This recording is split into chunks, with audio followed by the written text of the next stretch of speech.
Well, thank you. My first question actually is for Ms. Oliver with DOD.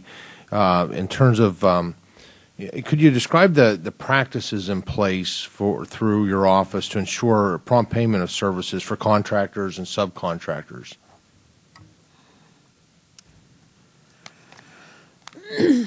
There used to be something called the paid cost rule, which required that,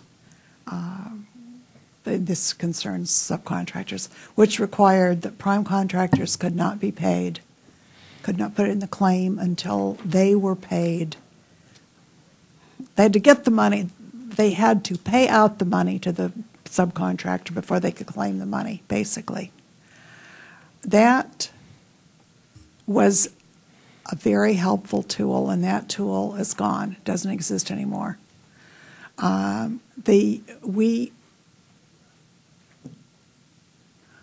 The mechanism for making sure that small businesses are dealt with fairly, paid promptly by the prime contractors, is mostly a matter of persuasion. There are not, actually, existing tools. Probably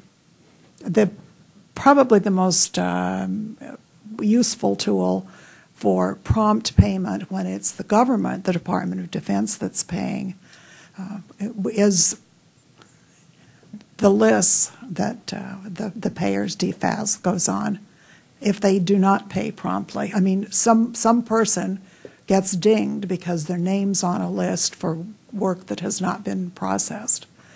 Finally, it comes down to individual people, even in organizations as big as the Department of Defense. There's the interest payment, but every small business will tell you they'd rather have prompt payment than an interest payment, because the interest payment usually doesn't cover the cost of their borrowing. So doesn't cover the cash flow that exactly keep the doors open as a small exactly. business. Any idea of what the typical for the DOD to the contractor, the amount of time, average time for payment?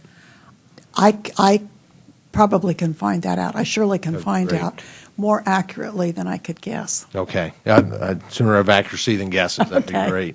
And just one follow-up, and I guess I would open this up to the entire panel then, and would be, are any recommendations on how to, just a better way to streamline that process in terms of payment, prompt payment to contractors? In fairness to my colleagues who do payment, it has gotten much, much better. I probably can find those figures for you, too. Computers have really helped. Some pressure, which has improved staffing, has really helped. That's for Department of Defense, anyway. Sir, for the Department of Transportation, the vast bulk of our money and metropolitan planning organizations, the Federal Highway Administration is taking the lead for us among our surface transportation modes in automating that process, where they're in the position now that they can actually do overnight repayment. So a bill comes in from the state for a project that's been approved, the money's been obligated, and they can actually outlay that money overnight from the time that they get the bill.